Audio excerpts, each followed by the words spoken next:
মোটামুটি। সাইফুল আকাশ থেকে পড়ল জানো। এত সুন্দর মেয়েকে মোটামুটি বলছিস? তোর কি চোখ না আর কিছু? আমার কাছে অত ভালো লাগেনি। কি বলবো তাহলে? কিরে শরীফ, ও কি বলছে? শরীফ বলল, আহ ছাড় তো, মেয়ে মানুষ এমনই, একজন আরেকজনের প্রশংসা করতেই পারে না। হ্যাঁ না মুখ বাঁকানো। রূপা বলল, না রে ভাই, আমিও তো মেয়ে। আমি বলছি মেয়েটা মারাত্মক দেখতে, মনে হচ্ছে পুতুল হেঁটে আসছে। শরীফ ছটফট করে বলল। কাছে আসুক, আজকের কথা বলবো। সাইফুল বলল, আরে ভাই, কথা বললে বলিস, কিন্তু মনে রাখিস তুই সিনিয়র ও জুনিয়র। প্রথম দিনই সেবলামো করে মানিজ্জত হুয়াস না। রূপা সায় মিলিয়ে বলল, আমি একমত। পছন্দ করিস বলে নিজের ওয়েট নষ্ট করবি না কিন্তু। ওকে ওকে।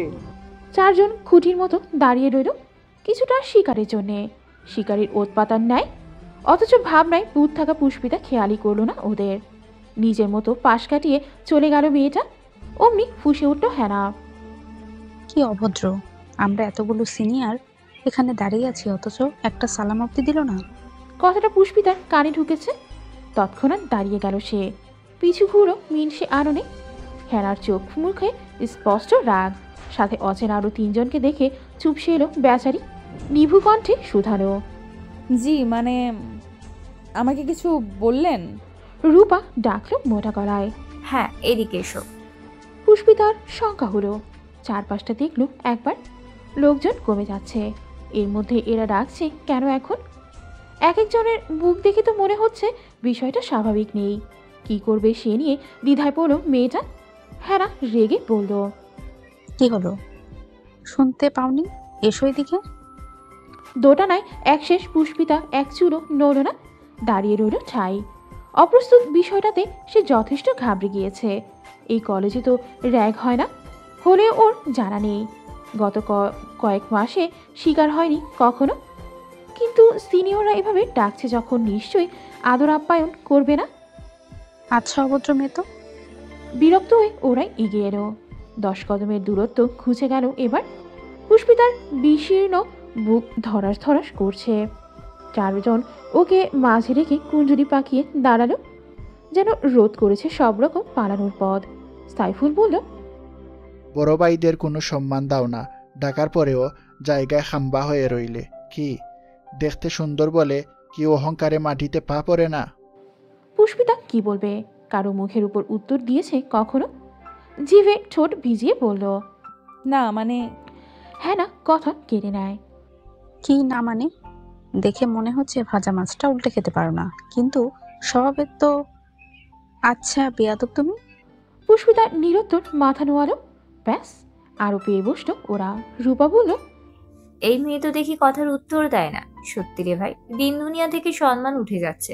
আমরা সিনিয়রদের দেখলে খাওয়া রেখে 4 আঙুল ঠেকিয়ে সালাম দিতাম, আর এরা দেখ কেমন চুপ করে ভাব দেখায়। শরীফের এত সবে আগ্রহ নেই। সে পুষ্পিতার আপাদমস্তক বড় নিবেশন দিয়ে দেখছে।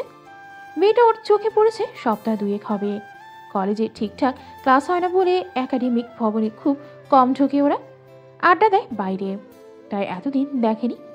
আর যখন দেখলো তখন নতুন স্যারের সাথে আসে যায়, সেজন্য চেয়েও কথা বলতে পারেনি। আজ তো মেঘ না চাইতেই বৃষ্টি নেমে এলো। কি দারুণভাবে সুযোগ পেল একটা। তবে শুনেছে মেয়েটির নাম পুষ্পিতা। নামের সাথে মুখের বড্ড মিল। একেবারে পুষ্পের মতোই সুন্দর। সত্যি দূর থেকে যেমন দেখেছিল, কাছ থেকে এ যে আরো বেশি রূপসী। মোমের মতো মেদুর মুখখানায় কুমুদিনী মায়া। বাকিদের রাক্ষব উগরে দেয়া শেষে মুখ খুলল সরি। তরল কণ্ঠে শুধালো, তোমার নাম পুষ্পিতা? পুষ্পিতার নজর স্লিপার পরা পায়ে। জবাবে মাথা নাড়ল শুধু। ও আবার বলল, এখনকার কোথায় থাকো তুমি? পুষ্পিতার দ্বিধাদ্বন্দ্ব বাড়ছে। এরা হঠাৎ এভাবে কথা বলতে এলে কেন? হ্যাঁ না খেপে বলল। কি হলো? যা জিজ্ঞেস করছে উত্তর দাও। শরীফ থামিয়ে দেয়।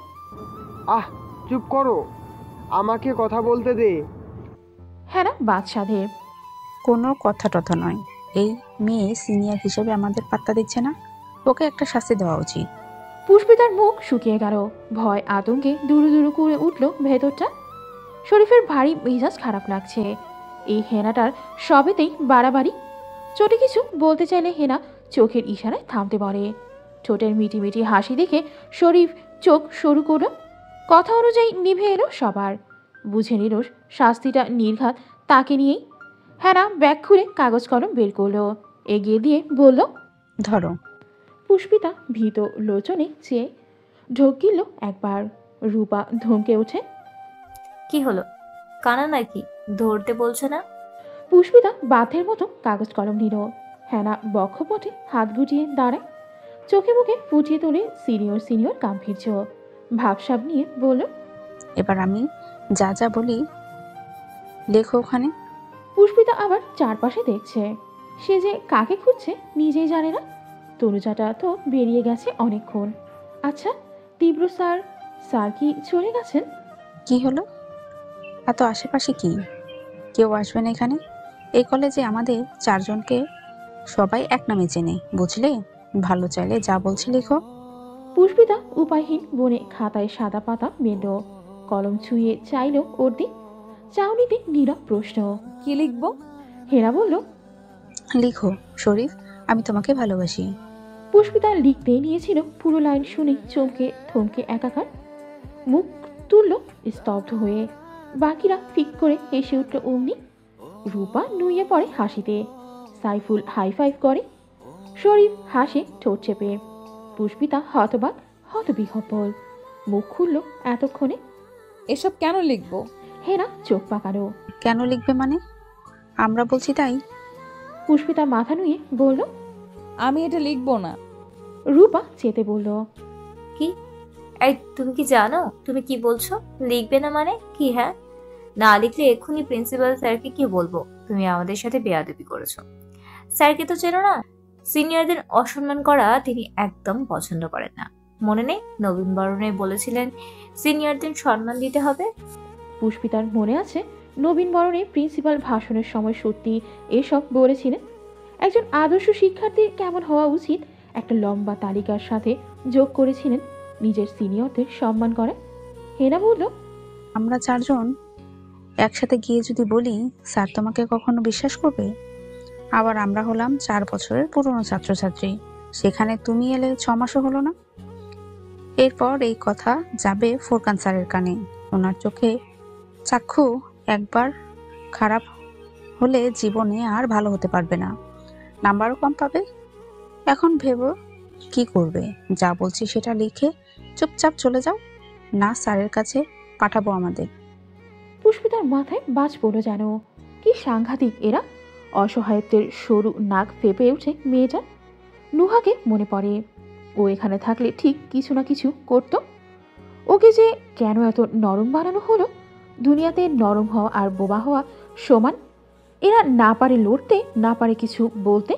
শরীফ বলল, আমার নামে কিন্তু স হ্যাঁ, আবার স দিয়েও না। বাকিরা মজা পেয়ে গেল, হেসে উঠল খিলখিলিয়ে। অথচ এত কান্না পেল পুষ্পিতার। সাইফুল বলল, ও হ্যাঁ, নিচে তোমার নামটাও লিখে দিও কিন্তু। পুষ্পিতার মন চাইল এটার গালেও একটা কষে থাপ্পড় মারতে, কিন্তু আজকে কি মেয়ের ওই সাহস আছে? আজকে তো পাশে তীব্র স্যার নেই। পুরো নাম লিখবে না অর্ধেকটা?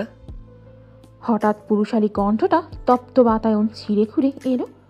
চকিতে পিছু ফিরল সবাই। এই স্বর পুষ্পিতা চেনে, চেনে তার মালিককেও। মেয়েটার মৃগনেত্র সবেগে ঝলমলিয়ে ওঠে। ঠোঁট দুটোতে রাতারাতি ভিড় করল স্বস্তির সুরসাল হাসি। তীব্র এগিয়ে আসে, পাশে দাঁড়ালো। বড় দম্ভ তার হাঁটার গতিতে। ঠিক এসে পুষ্পিতার পাশে দাঁড়ালো। শরীফরা মিয়ে এলো সহসা। শশব্যস্ত সালাম ঠুকলো সবাই। তীব্র সুচালু চোখে এক একজনকে দেখে নেয়। ফটাফট প্রশ্ন করে, কোন ইয়ার? সাইফুল মিনমিন করে জানালো, ফাইনাল ইয়ার, বাংলা ডিপার্টমেন্ট। কি করছিলে এখানে? ওরা চোরা চোখে একে অন্যের মুখ চাওয়াচাই করছে। তীব্র নিজেই বলল, র্যাগ দিচ্ছিলে তাই তো? অচিরে মাথা নোয়ালো সকলে। এই কলেজে আবার র্যাগ? পড়াশোনা রেখে তাহলে এসবই করো সারাদিন? শরীফ বলল, সরি স্যার। তীব্রর আওয়াজ শানের ন্যায়। Don't say sorry to me, say sorry to her. একটা জুনিয়র মেয়েকে সরি বলতে বেশ গায়ে লাগলো হেনার। মুখ খুলল কিছু বলতে, সহসাই দরাজ কণ্ঠে চেঁচিয়ে ওঠে তীব্র। Say sorry. হেনা একা নয়, পাশে দাঁড়ানো পুষ্পিতাও সমান কেঁপে উঠল। সে বলে দিল ঝটপট। সরি। এরপর একে একে সবাই তীব্র আদেশ শুনল। আর কখনো কাউকে র্যাক দিতে যেন না দেখি। মাথা কাত করলো সবাই। তীব্রর কথা শেষ হয়নি, ফের শাসালো। এই মেয়েটার চারপাশেও তোমাদের যেন না দেখি, আই সোয়ার খুব খারাপ হবে তাহলে। তীব্র আঙুল উচালো। নীরব শাসানোর তপ্ততায় ওরা ছাই হলেও বিস্ময়ে স্তম্ভিত হলো পুষ্পিতা। কোটর ছাড়লো তার সবটুকু জড়ীভূত ভাব। তারপর মাথা নুয়ে চলে গেল ওরা। শরীফ যেতে যেতে একবার পুষ্পিতার দিকে চায়, ভাবলো আজ স্যার এসেছি, সব সময় তো আর থাকবো না। নজর যখন লেগেছে কথা তো বলবোই। এক কদম বাড়ালো। তীব্র তক্ষণি ডাকে। দাঁড়াও। তীরস্থ বেগে দাঁড়িয়ে পড়ল শরীফ। কিছুটা ভয় জাগলো মনে। তার জানা মতে এই লোক নতুন এসেছেন, ফোরকান সাহেবের ভীষণ ক্লোজ। এমন সাদামাটা কলেজে এরকম বলিষ্ঠ দেহের একজন শিক্ষক 4 বছরে এই প্রথম দেখেছে শরীফ। ঘুরে চাইল সে, নম্র স্বর। জি স্যার। তীব্র নিজেও পিছন ফিরে মুখোমুখি হলো। তোমার নাম? ছেলেটা বিক্ষিপ্ত, বিভ্রান্ত। শরীফ হাসান। তীব্র মুচকি হেসে বলল, সবে ফাইনাল ইয়ার, এখনো লাইফ অনেক দূর বাকি। তোমার চোখ দেখে আমার এই মুহূর্তে যা মনে হচ্ছে, মানে এই মুহূর্তে তুমি যেটা চাইছো সেটা এই কলেজ পার হতে হতেই ভুলে যেও, না হলে বেশ দুর্ভোগ আছে তোমার কপালে। শরীফ কিছুই বোঝেনি এই মুহূর্তে কি চাইছেও। পুষ্পিতার সাথে সন্ধি করার কথা ছাড়া অন্য কিছু ভাবেনি তো। স্যার কি এই মেয়েকে নিয়েই ইঙ্গিত দিলেন?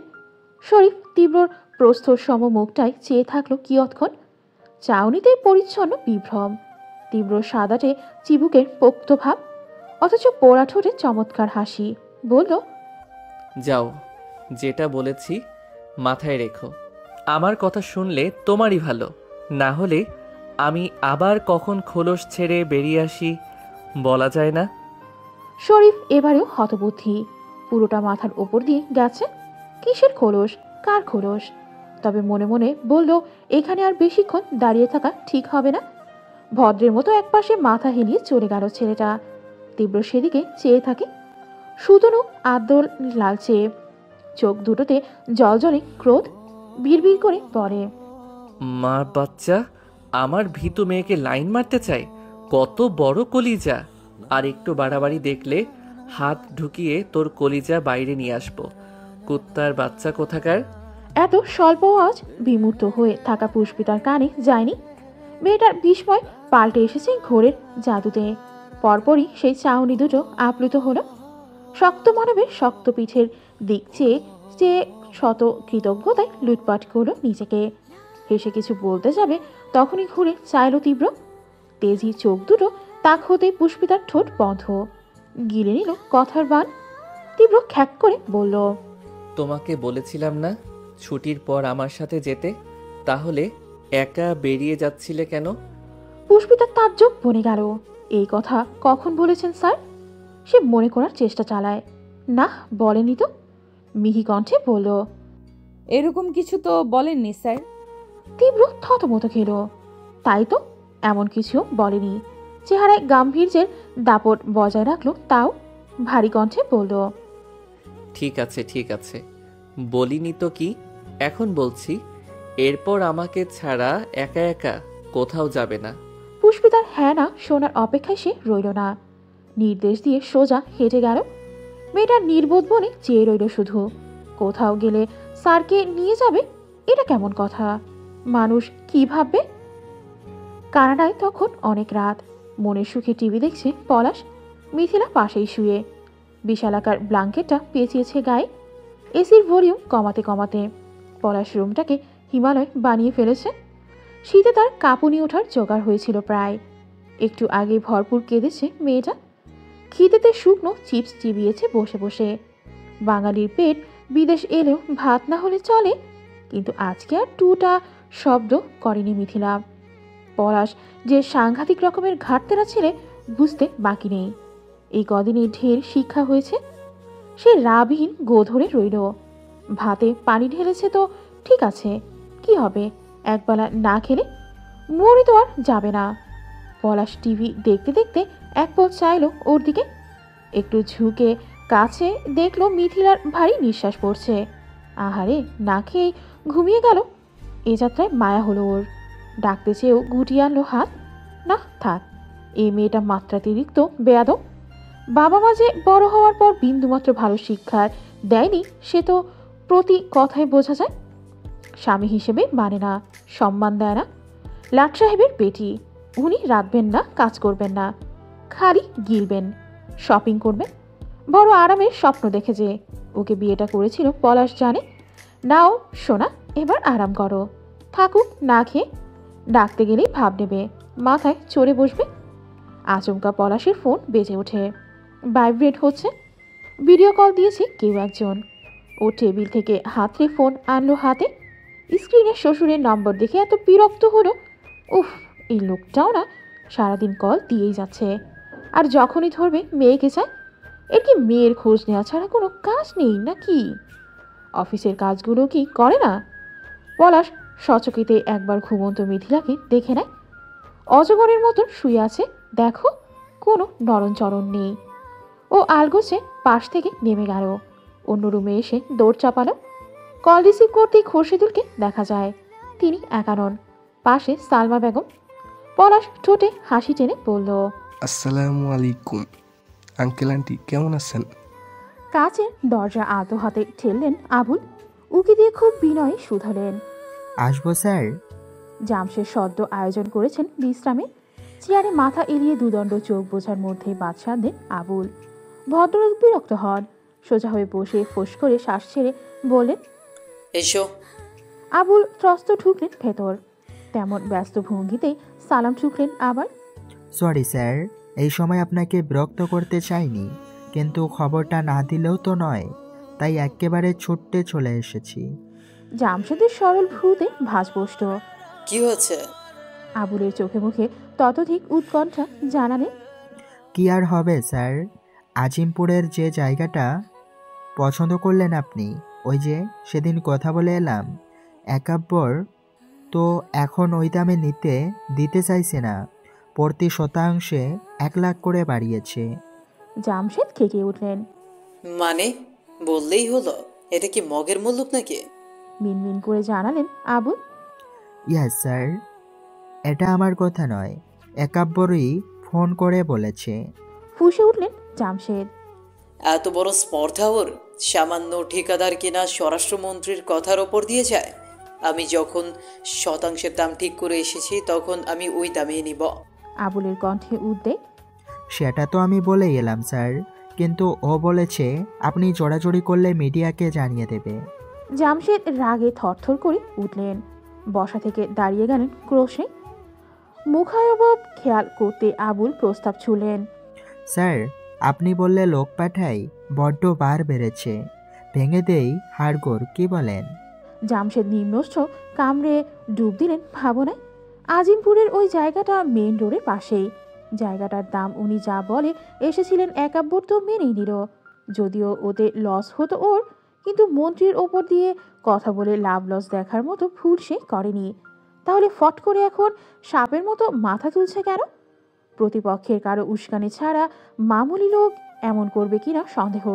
কি করা উচিত হবে এখন? গন্ধটা যে অনেক ভেতর থেকে আসছে এই জামশেদের রাজনৈতিক মস্তিষ্কে বুঝে নিতে বাকি নেই। এর পেছনের মূল হোতা কে সেটা না জেনে এক্ষুনি একাব্বরের গায়ে হাত দেয়া বোকামো হবে। নিশ্চয়ই তার এমন ভুল চালের অপেক্ষাতেই বসে সেরো। কোনোভাবে নিজের নাম উঠে এলেই সব শেষ। না না, এসব তো করা যাবে না, বরং এমন কিছু করতে হবে যাতে সাপও মরবে, লাঠিও ভাঙবে না। একাব্বর সুরসুর করেই কম দামে জমি বেচবে, আবার তার নাম শুনলেও লাফিয়ে উঠবে ভয়ে। আবার সেটা লোককে জানানোর মতো প্রমাণও থাকবে না। হাত পা ভাঙলে সেসব প্রমাণ তো এগিয়েই দেওয়া হচ্ছে। নিজের মতো ছক কষে মাথা নাড়লেন জামশেদ। মেজাজ শান্ত করে বসলেন চেয়ারে। প্রথমেই মাথায় এলো তীব্রর কথা। এই কাজ ওকে নিয়ে করাতে হবে। এসব পুঙ্খানুপুঙ্খ মাস্তানিতে তার ছেলের ন্যায় ধূর্ত কেউ নেই। টেবিল হতে শশব্যস্ত মোবাইল ফোন তুলতে গিয়েও থামলেন জামশেদ। আবুর সামনেই দাঁড়িয়ে, চোখ জোড়ায় বিভ্রান্ত, প্রশ্নসূচক চাউনি। এই লোক তার অ্যাসিস্ট্যান্ট, কিন্তু তবুও ওনার সামনে তীব্রর সঙ্গে এসব সিক্রেট আলাপ আলোচনা করেন না জামশেদ। যেখানে জীব দাঁতকে বিশ্বাস করে না, সেখানে আবুল তো কোন ছাড়। সব থেকে বড় কথা, অভদ্র ছেলে তো আজকাল ফোন ধরে না। কয়বার যে মুখের উপর লাইন কেটে দিয়েছে, অথচ যাওয়ার সময় কি বলে গেল, আপনার যখন লাগবে ডাকবেন, চলে আসবো। আর এখন কি চালাকি, বাপকে ঘোল খাওয়ানো। জামশেদের ভাবুক মুখখানা চশমার ওপর দিয়ে মেপে নিলেন আবুল। নিজের প্রভুভক্তি প্রকাশ করলেন নরম সুরে। কাকে ফোন করতে হবে স্যার? আমায় বলুন, আমি করছি। আপনি আবার শুধু শুধু কষ্ট করবেন কেন? জামশেদের উত্তর তৈরি। ব্যক্তিগত ফোন কল। তীব্রর সাথে একটু দরকার ছিল। হঠাৎ মনে পড়লো সে তো এখনো কলেজে বোধ হয়। বলতে বলতেও চোখ ঘুরিয়ে দেয়াল ঘুরি দেখে নিলেন তিনি। তীব্রর নাম শুনতে ভেতর ভেতর মেজাজখানা খিচড়ে গেল আবুলের। সঙ্গে সঙ্গে মনে পড়ল অসভ্য ছেলের চর খেয়ে চেয়ারের উপর নিজের উল্টে পড়ার কথা। ইজ্জতে থাবা বসলো যেন। একটু চুপ থেকেই নিজেকে সামলালেন আবুল। রয়ে সয়ে বললেন, স্যার, আপনি যদি অভয় দেন, একটা কথা বলতে পারি। বলো। মানে ছোট স্যার, আজ কতগুলা মাস হয়ে গেছে গাজীপুরে আছেন। ওখানে যাওয়ার পর থেকে আপনি কি কোনো খোঁজ নেননি ওনার ব্যাপারে? জামশেদ বললেন, নিয়েছি। কলেজে রেগুলার যাচ্ছে, ছাত্রছাত্রী পড়াচ্ছে। ভালো লেগেছে শুনে। আবুলের খটকা বালো। উৎকণ্ঠিত হয়ে বলেন, কি বলছেন স্যার? ছোট স্যার কলেজে পড়াচ্ছে কেন? তেমনই তো শুনলাম। কেন বলো তো? না মানে স্যার, আমার কাছে পুরো ব্যাপারটাই কেমন যেন খোলা খোলা লাগছে। আপনার যে ছেলে সারাদিন বাড্ডার মোড়ে জিপ নিয়ে পড়ে থাকতো, বন্ধুবান্ধব নিয়ে রাত বিরেতে ক্লাবে ক্লাবে ঘুরতো, বাড়ি ফিরতো গলা অবধি মদ গিলে, অলিতে কলিতে বিট্টু মাস্টার নামে যার কুখ্যাতি, সে হঠাৎ একটা কলেজের শিক্ষক হতে অত দূর গিয়েছে। এটা নিয়ে আপনার কোনো সন্দেহ হচ্ছে না স্যার? এর ভেতরে অন্য কোনো রহস্য আছে কিনা, সব কিছু ঠিকঠাক চলছে কিনা? আমার মনে হয় আপনার এই বিষয়ে একবার জোরদার খোঁজ নেওয়া উচিত। আপনি বললে আমিও নিতে পারি। জামশেদ চোখ নাক গুটিয়ে চেয়ে রইলেন কিছুক্ষণ। যতই বাপ ছেলের নীরব দ্বন্দ্ব চলুক, উনি তো পিতা। নিজের ছেলের নামে অমোঘ সত্যগুলো কোনো বাবাই শুনতে চাইবে না। খুব রেগে বললেন, তোমার ডিউটি আমার উপর আবুল। আমার ছেলেকে নিয়ে এত তদন্ত করতে তোমাকে কে বলেছে? এসির বাতাস বওয়া ঝিমঝিমে কক্ষে জামশেদের কণ্ঠস্বর আরও দ্বিগুণ ভারী শোনায়। আবুল ঘাবড়ে গেলেন। মাথা নামিয়ে বললেন, সরি স্যার। সরির কিছু নেই। এটা তোমার ভুল নয়, এটা তোমার ধৃষ্টতা। আর কোনোদিন যেন তীব্রর ব্যাপারে ওইভাবে নাক গলাতে না দেখি। ভদ্রলোক মিয়ে যান। যুক্তিতর্কের সুযোগ হারিয়ে দাঁড়িয়ে থাকেন পরাস্ত বসে। বাপ ছেলের তো গদগদ সম্পর্ক নয়, যথেষ্ট খাপছাড়া। সেজন্যে যোগ বুঝে কোপপাতে গিয়ে নিজেই ফেসে গেলেন। জামশেদ গম্ভীর বনে শুধালেন, আর কিছু বলবে? দুপাশে মাথা নাড়েন আবুল। এইসো তাহলে। ওই ব্যাপারে নিয়ে কি করবেন বললেন না যে স্যার? জানাবো, যাও। কালো মুখ ঘুরে হাঁটা ধরেন আবুল। নিজের প্রতি ভীষণ রকম মেজাজ খারাপ হলো বই কি। কি দরকার ছিল আকবারই এসব বলার? স্যারের চোখে ভালো হওয়ার বদলে হিতে বিপরীত ঘটে গেল। উফ! আবুল বেরিয়ে গেলে জামশেদ ফের পিছ হালালেন কেদারায়। ব্যাপারটা নিয়ে তার যে খসখস লাগছে না বা লাগেনি তা নয়। আবুলের কথায় আরো প্রকট হলো এই যা। সত্যি তো, ওখানে কি এমন মৌচাক পেল তীব্র, যার জন্য বাড্ডাতে পাই রাখতে চাইছে না? আর সব ছেড়ে ছুড়ে ওখানে গেলই বা কেন? জামশেদ খবর নিয়েছেন বাড্ডায় তীব্রর দলবল এখন আর বসে না। হুট করেই সব নাকি উৎখাত হয়ে গিয়েছে। কে উৎখাত করো? অন্য কেউ, না তীব্র নিজেই? জামশেদের মস্তিষ্ক প্রশ্নে ভর্তি হয়ে যায়। সব কিছুই এলোমেলো লাগে। নিজের ভাগ্যের উপর মেজাজ বিগড়ে যায় সাথে। কোথায় এখন ব্যবসা বাণিজ্য ছেলেকে বুঝিয়ে দিয়ে আরাম করবেন তা না, উল্টো সেই নবাবজাদার পেছনেও এখনো গোয়েন্দা লাগাতে হবে। না, ব্যাপারটা সাধারণ বলে মনে হচ্ছে না। কলেজের শিক্ষক আদৌ মন থেকে হয়েছে কিনা একটা খোঁজ নিতেই হবে এবার। কলেজ বাদ দিয়ে ওর জীবনের ওপর নজরদারি করতে হবে। কোথায় যায় কি করে সব জানা চাই। বলা তো যায় না কেঁচো খুঁড়তে গিয়ে যদি কেউটে বেরিয়ে আসে। পুষ্পিতা ভীষণ রকম দোটানায় পড়েছে। তীব্রর পাশাপাশি সিটে বসে একবার লজ্জা লাগছে, একবার হচ্ছে অস্বস্তি। অন্য সময়ের মতো কুণ্ঠায় ঠিকঠাক নুয়ে যেতে পারছে না। লজ্জার কারণ অতীতে তীব্রর ঘটিয়ে আসা ঘটনা হলেও অস্বস্তির কারণ তনুজা। সে মেয়ে স্যারের জন্য এত পাগল জানার পর পুষ্পিতার কেন যেন কিচ্ছু ভালো লাগছে না। সব রংচটা দেয়ালের ন্যায় ঠেকছে। ও মেরুদণ্ড সোজা করে বসে থাকার প্রয়াস চালায়। বুকের উচাটন সামলাতে চায় শক্ত হাতে। হঠাৎই ড্রাইভিংয়ে ব্যস্ত তীব্র সিটি বাজিয়ে উঠল। কালচে অস্ত্রপুট গোল করে সুর তুলেছে গানে, ভরা স্বরের দারুণ তাল। শাহরুখ খানের সেই গান গাইছে তীব্র। तुझे देखा तो ये जाना सनम, प्यार होता है दीवाना सनम, अब यहाँ से कहाँ जाए हम, तेरी बाहों में मर जाए हम। পুষ্পিতা চমকে তাকায়। স্যার গান গাইছেন, তাও এই গান।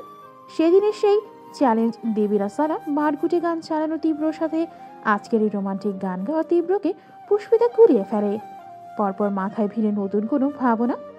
হঠাৎ এই গান গাইলেন কেন স্যার? কি অর্থ এর? কোনোভাবে কি ওকে শোনাতেই? পুষ্পিতার বক্ষস্থলে তোলপাড় ঘটে না আজ, বরং থমকে থাকে সবকিছু। স্যার কি সত্যি ওকে পছন্দ করেন? মেয়েটা মাথা নামালো। খুশি হবে না কি করবে সন্দিহান সব। শিক্ষক পছন্দ করলে ছাত্রীর কি খুশি হওয়া উচিত নাকি দুঃখ পাওয়া উচিত? প্রেম সম্পর্কে আনারি পুষ্পিতা কোনো সিদ্ধান্তে যেতে পারল না। ঠোঁট টিপে এক পল চোখ তুলে তীব্রর দিক চাইল শুধু। মানুষটা ফিরল তখনই। পাশে বসা এক রূপসীর বিস্মিত বিভ্রমে চুভানো নজরে সন্ধি হলো সহসা। বিব্রত হওয়ার বদলে হাসল তীব্র, সাথে ডান ভ্রু নাচালো। সেই হাসি এত সুন্দর, পুষ্পিতার দু চোখ ছাপালো বিস্ময়ে। রাতারাতি বিমোহ নেমে আসে। সব ভুলে তীব্রর মুখের দিকে চেয়ে থাকতে ইচ্ছে হয়। পুষ্পিতা ইচ্ছেকে প্রাধান্য দিল আজ, কিংবা হাজার যুদ্ধ করেও চোখ সরাতে পারে না। তীব্র সুদর্শন ঠিক আছে, কিন্তু আজকের এই দর্শনের সৌন্দর্য যেন কয়েক গুণ ধারালো। যেই শানে পুষ্পিতার একটু আগের অস্বস্তি ছিন্ন ভিন্ন হয়ে যায়। আর এই যে হাসটা তীব্র, সে হাসি যেন শতকোটি ঐশ্বর্য ঘেরা। পুষ্পিতার কি হলো নিজেই জানে না, শুধু মনে হচ্ছে এমন চেয়ে থাকতেই শান্তি, এমন মুগ্ধ হওয়াতেই সব সুখ। নারীর হাসিতে প্রাণ দেয়া পুরুষ আছে কিনা কে জানে, কিন্তু এমন পুরুষের হাসিতে প্রাণ দেয়া এ যেন বহুগুণ গৌরবের। তীব্রর খেয়াল পড়ল পুষ্পিতার হা হয়ে থাকা। ভ্রুযুগল বেঁকে গেল অমনি। তীরস্থ চাউনিতে নেমে এলো তীক্ষ্ণতা। মুখের উপর পড়ল। এভাবে কি দেখছো? পুষ্পিতা থতমত খায়, চোখ নামায় জলদি। না মানে। তীব্রর মুখবিবর হাস্যহীন। পুষ্পিতার অপ্রতিভ চিত্ত কমাতে চেয়েও কিছু বলল না। শুষ্ক গলায় খাকারি দিয়ে শুধালো, ওই ছেলেটাকে তুমি চেনো? প্রসঙ্গ ঘুরে যাওয়ায় মনে মনে হাঁপছাল পুষ্পিতা। স্যার তবে কিছু মনে করেনি, জবাব দিল বিলম্বহীন। শরীফ হাসান ছেলেটা যাকে শেষ দিকে বকলেন। সঠিক উত্তর। অথচ তীব্র এমনভাবে চাইল যেন পৃথিবী উঠে গেছে। হুট করে ব্রেক কষল গাড়িতে। পুষ্পিতা অপ্রস্তুতিতে ঝুঁকে যায়, ভোরকে তাকায় ওর দিকে। তীব্র সরু নাকটা জোয়ারের মতো ফুলতে দেখা গেল। মেয়েটা ঘাবড়ে গেল তাতে। মিনমিনে কণ্ঠে বলে, আমি কি কিছু বলেছি স্যার? তীব্রর কণ্ঠে তেজ। এর মধ্যে ছেলেটার নামও মুখস্থ করে ফেলেছ? পুষ্পিতা চোখ বড় করল। না না, মুখস্থ করব কেন, তখন শুনেছিলাম তাই মনে ছিল। তীব্র সুচারু নেত্রে চায়। একবার শুনেই মনে রেখেছ কেন? কোনো ইন্টারেস্ট আছে ওর উপর? প্রশ্ন ছুড়ে অপেক্ষায় রইল সে, ঠিক যেন ডোবার মাঝে ছিপ ফেলে রাখা বড়শির মতো। দাঁত খিচে ভাবল, শুধু একবার শুনি। হ্যাঁ, তোমাকে কি করব জানি না, তবে ওটাকে আজকেই পিষে ফেলবো মাটিতে। পুষ্পিতা জিভ কাটল সবেগে। ছিছি, কি বলছেন? ওনাকে আমি দেখলামই তো আজ। তীব্র শান্ত হওয়ার কথা, কিন্তু ও হতে পারল না। তার মেজাজ খুব গুছিয়ে বিগড়ে গেছে। চুপচাপ হুইল ঘোরাতে দেখেই পুষ্পিতার মুখে আমাবস্যা নামলো। স্যার কি ওকে ভুল বুঝলেন? কি ভাবলেন শরীফ ছেলেটাকে ওর পছন্দ? নিশ্চয়ই রাগ করেছেন খুব। পরপরই প্রশ্ন উঠল মনে, স্যার রাগ করলে ওর কি? এই জবাব পুষ্পিতার কাছে নেই। সত্যিই তো, তীব্র রেগে গেলে তার কিছু হওয়া উচিত না, কিন্তু স্বাভাবিক ব্যাপারগুলো সবসময় স্বাভাবিক থাকে না। কখনো কখনো অস্বাভাবিক করতে দোলাচলে খেই হারাতে হয়। প্রতাপী হাতে মানুষের হৃদয়কে কবজা করে তারা। পুষ্পিতারও এখন তেমনই হচ্ছে, যেন এক্ষুনি তীব্রর কাছে সাফাই দেওয়া জরুরি, না হলে ব্যর্থতার ভুবন, বিফল ছোট্ট জীবন। পুষ্পিতা বারবার কিছু বলার চেষ্টা করে, পারে না। জিভখানা ভীষণ রকম দোনামোনা করে চুপসে থাকে ভেতরে। পরাজয়ের অসহায় ভাব লেপটে আছে চেহারায়। শুরুপার সেই বিধ্বস্ততা হয়তো টের পেয়েছে তীব্র। সম্মুখে চেয়ে চেয়ে ঠোঁট কামড়ে নিঃশব্দে হাসল সে। গাড়ি ব্রেক যখন গন্তব্যে ছোঁয় ছোট করে বলল, নামো। পুষ্পিতার মুখের মেঘ বাড়ল। মনের আনাচে কানাচে ছুটে গিয়ে খুঁটি গেড়ে ঘর বাড়ি বানালো। তীব্রর থমথমে চেহারা অমানিসার তাণ্ডব প্রকট করল আরও। স্যার সত্যি ভেবে নিয়েছেন শরীফ ছেলেটির সাথে ওর কিছু আছে। ইস, কি বাজে ব্যাপার। ও গুটিসুটি কদমে নেমে দাঁড়ায়। তীব্র জিভ লক করে নামল। পুষ্পিতা নিম্নস্ত্র চেপে পেছনে ফিরল বাড়ি যাওয়ার জন্যে। আচমকা চারটে ছেলে হুড়মুড়ি ভঙ্গিতে দৌড়ে এলো কাছে। সমস্বরে চিল্লিয়ে বলল, আসসালামু আলাইকুম। পুষ্পিতা এমনি ভীতু, ভয় ডর তার রক্তে মিশে। চারটে সমর্থ যুবক অকস্মাৎ সামনে আসায় রুগ্ন বুকটা ছ্যাদ করে উঠল। চিৎকার ছুল নিজেও। ও মাগো! পিছিয়ে যেতে নীরেই কারো নীরের বক্ষে পিঠের সংঘর্ষ লাগে। হকচকিয়ে ফিরে চাইল মেয়েটা। তীব্র সরে দাঁড়িয়েছে এসে। থই থই পাড়াপাড়ে সাঁতার কেটে হাঁপিয়ে ওঠা মানুষ কোনো দ্বীপের দেখা পেরে যেমন ছলকে ওঠে, পুষ্পিতারও ঠিক সেরকম হলো। এক লাফেই চট করে পেছনে গিয়ে দাঁড়ালো তীব্রর। দুর্বল আঙুল আঁকড়ে নিল ওর বাহুর গোছানো শার্ট। চোখে মুখে শঙ্কা, আতঙ্কিত নজর, অথচ বক্ষের চারিধার জুড়িয়ে গেছে তীব্র। একবার নিজের বাহু ধরা পুষ্পিতার হাত দেখল সে। সামনে ফিরে চোখ বুঝে গভীর শ্বাস টানল আস্তে করে, বলল, ভয় নেই, ওরা আমার বন্ধু। পুষ্পিতা হোঁচট খেল। অষ্টযুগল ফাঁক করে মুখ তুলল তীব্রের দিকে। পরপর কাঁচুমাচু চেহারায় মিরাজদের দিকে তাকাতেই ওরা বিস্তর হাসি ঝোলায় ঠোঁটে। আবারও সেই মিলিত কণ্ঠ, আসসালামু আলাইকুম। পুষ্পিতার মুখটা এইটুকুন হয়ে আসে। এবার ভয় নয়, লজ্জায়। কি বোকামি চাই না করে ফেলল। ইস, কি ভাবলো সবাই। নিভুস্বরে উত্তর দিল সালামের। সরে এসে বলল, সরি, আসলে আমি আপনাদের চিনি না তো, তাই একটু ভয় পেয়ে গেছিলাম। আরবারের কণ্ঠ প্রফুল্ল, কোনো ব্যাপার না, আজকেই তো প্রথম দেখা হলো, আস্তে আস্তে ঠিক চিনে যাবেন। তার মুখ থেকে ভাবি শব্দটা ছিটকে বের হতে চাইছিল। খুব কৌশলে গিলে নিল তাও। কথা শেষে চোখ ফেরালো তীব্রর দিকে। নীরবে জানতে চাইল, সব ঠিকঠাক বলেছি তো? তীব্র সে জবাব দিল না। পুষ্পিতাকে বলল, ওরা আমার খুব পুরনো বন্ধু। এখানে এসেছে অল্প কিছুদিন। পরিচয় করিয়ে দেই, ও শাফিন, ও মিরাজ, ও আরমান, আর ও মুশফিক। আলাপচারিতার সময় একটু হাসল মুশফিক। পরপরই আর চোখে শাফিনের দিক দেখল। সেদিন তো অত করে বুঝিয়েছিল ওকে। বুঝতে চাইল পুষ্পিতাকে এত কাছ থেকে দেখে আজ তার মতিগতি কি হয়। কিন্তু না, শাফিন হাসছে, কপটতা শূন্য ফুরফুরে হাসি। মিরাজ আগ বাড়িয়ে শুধালো, কেমন আছেন? পুষ্পিতা বলল, জি ভালো, আপনি? ভালো ভালো, খুব ভালো। শাফিন জিজ্ঞেস করলো, পড়াশোনা ঠিকঠাক চলছে তো? জি। তীব্র বলল এবার, বাসায় যাও। পুষ্পিতা বাধ্যের ন্যায় মাথা কাত করল। চোখের কোণা দিয়ে লম্বা পুরুষটিকে দেখে চলে গেল নিশ্চুপ। সঙ্গে সঙ্গে মুখ ছোটালো মিরাজ, কণ্ঠে হই হই ভাব, ভাই তুই কত এগিয়ে গেছিস যে মেয়ে সেদিনও তোকে দেখে ভয়ে দৌড়ে পালালো, আজ সে ভয় পেয়ে তোর পিছনে গিয়ে লুকাচ্ছে। মাই গড। তীব্র এক পেশে হাসে, সোজাসুজি জানায়, she also likes me. Mushfiq অবাক হয়ে বলল, কি করে বুঝলি? তীব্র এত জবাব দিল না, শুধু হেসে গেল শব্দহীন। তারপর চিলের মতো দক্ষ নজর বোলার বন্ধুদের দেহে। হুবহু তার মতো করে ভূষণ পাল্টে এসেছে এরাও। গুছিয়ে শার্ট পরেছে, চুল পরিপাটি। সবাইকে সুন্দর ভদ্র লাগলেও আরমানের সাথে এই পোশাক এখনো ঠিক মানায়নি। তার ভামভ্রুতে একটা আড়াআড়ি কাটা দাগ আছে, ফ্যাশনের জন্য নিজেই কেটেছিল। সেগুলো গুন্ডা গুন্ডা ছাপটা এখনো স্পষ্ট আদরে, কিন্তু সন্তুষ্ট তীব্র। নিজের জন্য বন্ধুদের এইটুকুন কাজ সত্যি তার মন ছুঁয়েছে। নির্ভেজাল হাসি টানল ছোটে, প্রশ্ন করল কোমল গলায়, তোরা এখানে কেন? শাফিন ঢাকা ব্যাক করবে আজ, ওকে এগিয়ে নিতে যাচ্ছি, তোকে দেখে এলাম আর কি। আরমানের চটপটে জবাব। তীব্র শাফিনের দিকে ফিরে এক টুকরো হাসল সে, যে হাসি ফের সূক্ষ্মতা দিয়ে মেপে নিল মুশফিক। এটা টেনে হিসড়ে আনা হাসি নয়তো। শাফিন তীব্রর কাছে এগিয়ে আসে, কাঁধ পেঁচিয়ে বলে, চলে যাচ্ছি রে, বনু আর মা একা বললাম না, পরে আসবো আবার। কোনো কিছু দরকার হলে জানাস আমায়। ও ঘাড় কাত করো। ঠিক আছে, সাবধানে থাকিস, আর all the best for everything. তীব্র কিছু বলতেই যাচ্ছিল, এর মাঝে ফোন বাজল ওর। পকেট হতে বের করে দেখলো জামশেদ তালুকদার আবার কল করেছে। ও বীতস্পৃহায় চসূচক শব্দ তুলল জিভে, লাইন কাটল না। রিংটোন বেজে বেজে নিজেই বিচ্ছিন্ন হয়।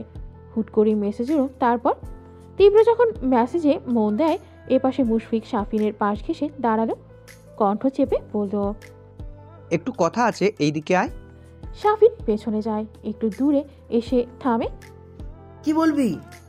বলবো না, একটা সত্যি কথা জানতে চাইবো। শাফিন কপাল গোছালো। এখন আবার কি কথা? মুশফিকের মাঝে ভনিতা নেই, ফটাফট বলল, তোর কি এখনো পুষ্পিতার প্রতি কোনো ফিলিংস আছে? শাফিন জিভ কাটে, মাথা নাড়ে ঝড়ের গতিতে, অবিলম্বে জবাব দেয়, কি যে বলিস, সেদিন আমায় কত সুন্দর করে বোঝালি, পরে আমিই তো এই ভুল করব। সত্যি বিট্টু পাশে না থাকলে কি যে হতো আমার, মা হারা হতাম। একটা সামান্য মেয়ের জন্য বন্ধুত্বে ফাটল ধরানোর মতো বেঈমান আমি নাই রে। আর এইখানে যা দেখেছি, বিট্টু যেভাবে মেয়েটার প্রেমে ডুবেছে, এর পরেও তাকে নিয়ে দুঃস্বপ্নেও আমার ভাবতে আমি চাই না। আর ও আমাদেরও ভাবি, আর ও তোদেরও ভাবি। এতক্ষণে শ্বাস নিল মুশফিক, হাসল বড় নিশ্চিন্ত ভঙ্গিতে। তৎক্ষণাৎ জড়িয়ে ধরে বলল, শুনে খুব খুশি হলাম বন্ধু, খুব ভালো থাক তুই। জামশেদের নম্বরের জন্য বরাদ্দ ইনবক্সটা এতদিন খালি পড়েছিল, আজ প্রথমবার মেসেজ এসেছে সেখানে। তীব্র খটকা লাগলো খানিক, কিছু কি ঘটেছে ওখানে? ইনবক্স অন করো চিন্তা সমেত। জামশেদ সমস্ত রাগ ক্ষোভ উগরে দিয়ে লিখেছেন, অভদ্র অসভ্য ছেলে, কতবার কল দিয়েছি, ধরার নাম নেই। তোমার মা অসুস্থ, সেই খবরটাও অবধি নিচ্ছ না। এই তার প্রতি এত দরদ তোমার, তাই না? তীব্রর বিরক্তি উবে গেল। টান টান হলো শুভ্র লড়ার। মা অসুস্থ, এরপরে ছেলেটা থেমে থাকবে? তুরন্ত জিপে দরজা ঘুরে উঠে বসল সে। ইঞ্জিন চালু করতে মিরাজ বলল, কি ব্যাপার, কোথায় যাচ্ছিস? বাড়ি, মা অসুস্থ। মুশফিক বলল, আন্টি অসুস্থ? সে কি, আমরা আসবো? না, এখানে থাক, পুষ্পিতার দিকে খেয়াল রাখবি। সাথে সাথে আঙুল উঁচিয়ে বলল, কোনো রকম উল্টোপাল্টা করলে কিন্তু। মিরাজ সচেতন ভঙ্গিতে মাথা নাড়ে, না না, কিছু করব না ভাই, ও এখন আমাদের সমগ্র জাতির ভাবি। ভাবির সাথে কি অসম্ভবতা মানায়? শাফিন বলল, বিট্টু যখন ঢাকায় যাচ্ছিস, তাহলে তোর সাথে করেই যাই। তীব্র বলল, আয়। শাফিন ঝটপট উঠে বসল। নিমিষেই সাই সাই বেগে ছুটে চলল গাড়ি। নাহিদ খুব বড় বিপাকে পড়েছে। একটা নয়, আটটা নয়, দুটো মুসিবত যাকে পড়ে। প্রথমটা হলো বাজার থেকে কিছু কই মাছ এনেছেও, একেবারে জ্যান্ত, হাত পা ছোড়া মাছ। কিন্তু কাটাকাটি তো দূর, কিভাবে ধরবে, কোন অ্যাঙ্গেলে ধরবে বেচারা সেটাই বুঝতে পারছে না। টাটকা দেশি মাছগুলো দেখে লোভ সামলাতে পারেনি ছেলেটা, অথচ এখন নিজেই হাবিত্তেশ করছে এই বোকা বোকা সিদ্ধান্তের জন্যে। প্রথমটা সাদাশীতে সমস্যা হলেও দ্বিতীয় বিপদ তুখোর। প্রায় অনেকটা সময় পেরিয়েছে, তীব্র ফোন ধরছে না।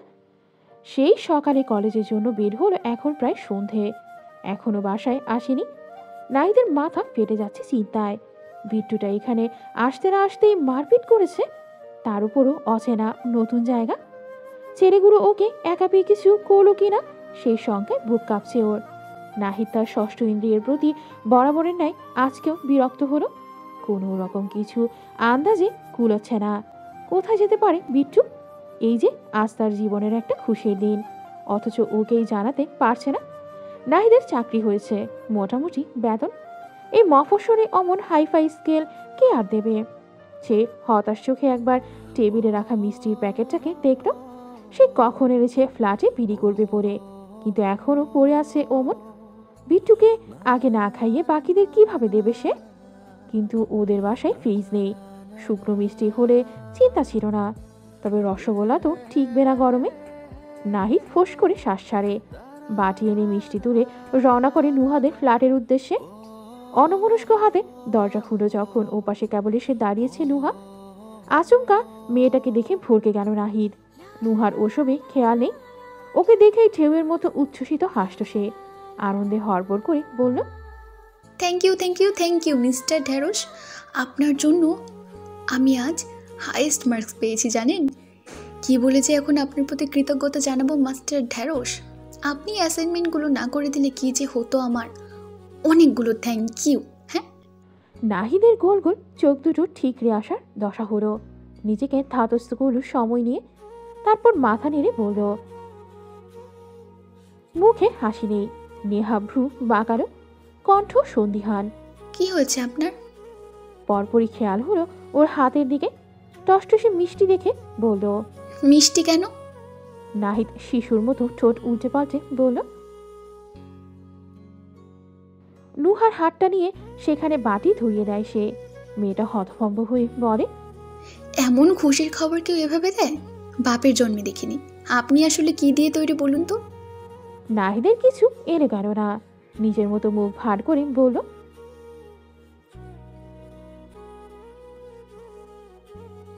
নুহা সাবলীল।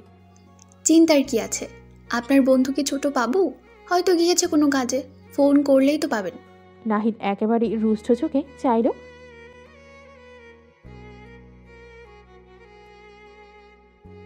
নরম ছেলের হঠাৎ চেতে যাওয়ায় দমে গেল নুহা। হাত তুলে বলল, আচ্ছা আচ্ছা কাম ডাউন। অল্পতে এত রেগে যাওয়া কি আছে? সবসময় মাথা ঠান্ডা রাখবেন, আমার মতো, বুঝলেন? নাহিদ আশ্চর্য বনে বলল, ঠান্ডাই তো, শুধু মাঝে মধ্যে একটু একটু রেগে যায়। নাহিদ দীর্ঘশ্বাস ফেলল। বুঝলো এই মেয়ের সাথে কথা বাড়িয়ে লাভ নেই, তার দুঃখ বুঝবে না। বলল মুখ কালো করে, আচ্ছা আপনি যা বলেছেন সেটাই ঠিক, তাহলে এখন আলোচনা এখানেই থামিয়ে দিই। নুহা বেগ নিয়ে বলল, থামাবো কি? আমি তো ভাবলাম আজকে আপনাকে আমার হাতে বানানো এক কাপ চা খাওয়াবো। এটা আমার অ্যাসাইনমেন্ট করে দেওয়ার আপনার জন্য একটু ট্রিট। তাছাড়া ওই দিন কি দারুণভাবে আপনি আমাকে চা বানিয়ে খাওয়ালেন। আজ আমি আপনাকে দেখাতে চাই আমার হাতের চাও ফেলে দেওয়ার মতো হয় না। নাহিদ খুশি হতে পারল না, ক্লান্ত কণ্ঠে বলল, পরে একদিন খাবো মিস নুহা। আসলে আমি তীব্রকে নিয়ে চিন্তায় আছি, আবার আমার একটা কাজও বাকি। নুহা বলল, আপনার চিন্তা চা খেলেই দূর হয়ে যেত ঢেঁড়স।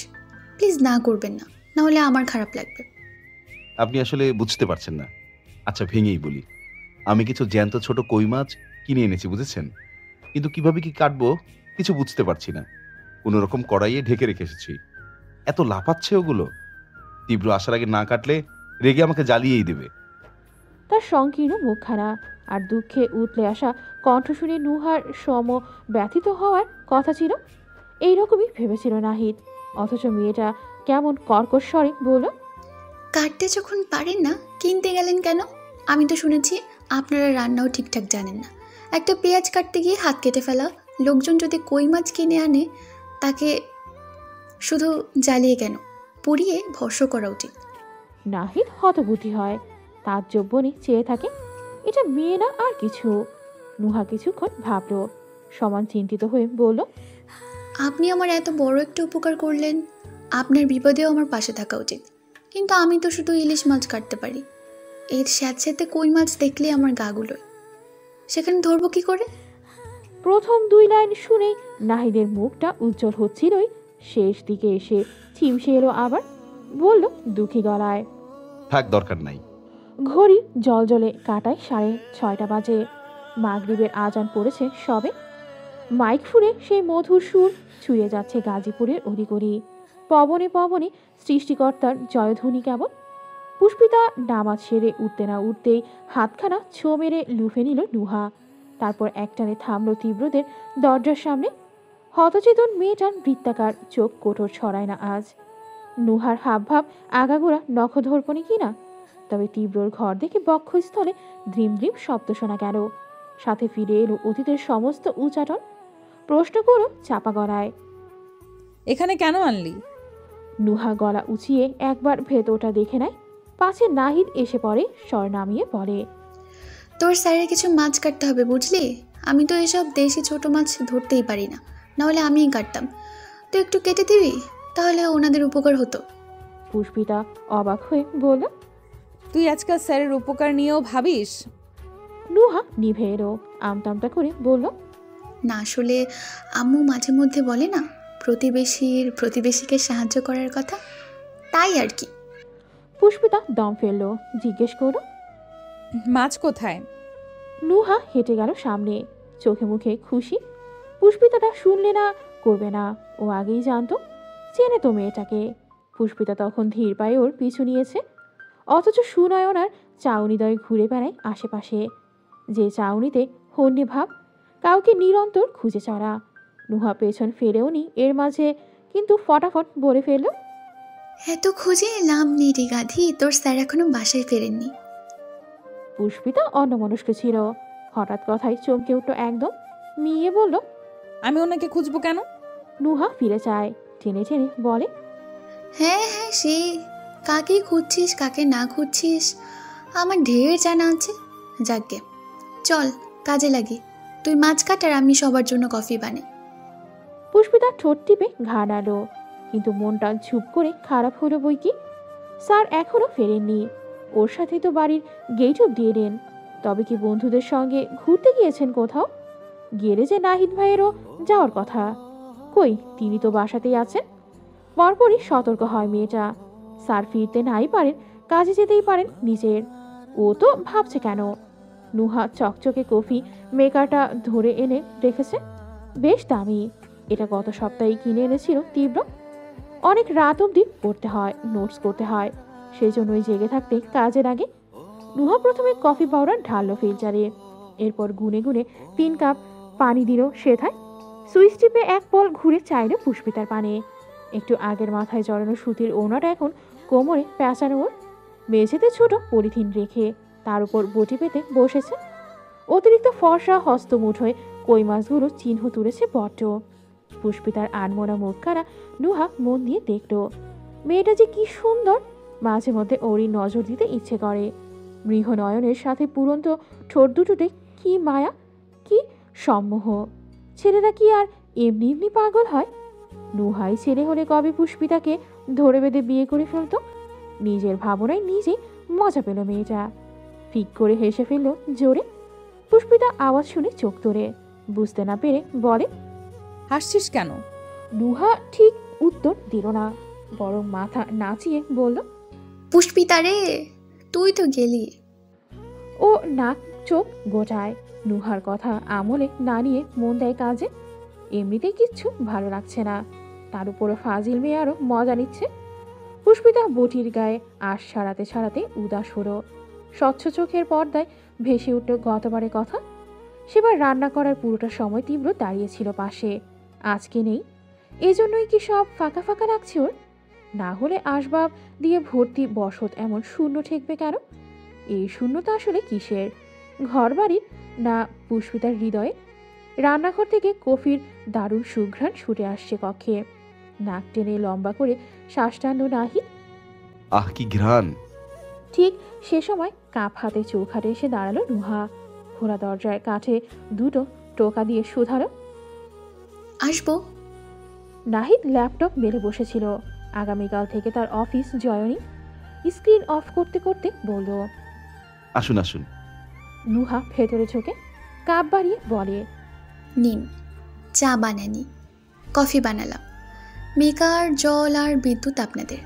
তবে দুধ, চিনি, কফি আমি বাসা থেকে এনেছি। নাহিদ বলল, ছি ছি, আপনি এভাবে হিসাব কেন দিচ্ছেন? আমার আপনার বলতে কি কিছু আছে? সবই তো এক, এটা খেলেই হলো। ঠিক সেদিনের মতো আরেকটা কথা। আকার ইঙ্গিতে এবার কি বোঝালো আজ? নুহার জিনিস আর ওর জিনিস একই। ছক সাজিয়ে মেয়েটার বুক কাঁপে ফের, কিন্তু আজ এই কাঁপুনি সে গিলে নিতে চায় না। উগরে দিতে অকারণে খ্যাক করে বলে, এই আপনি সবসময় এভাবে কথা বলবেন না তো। নাহিদ সবে কাপের কোণায় ঠোঁট ছোঁয়াতে যাচ্ছিল, চোখ তুলল বিস্মিত বনে। কি বললাম? নুহা জবাব নিয়ে সংশয়ী। এই ছেলেটা কি এসব বুঝে বলে নাকি না বুঝে সে জানে না।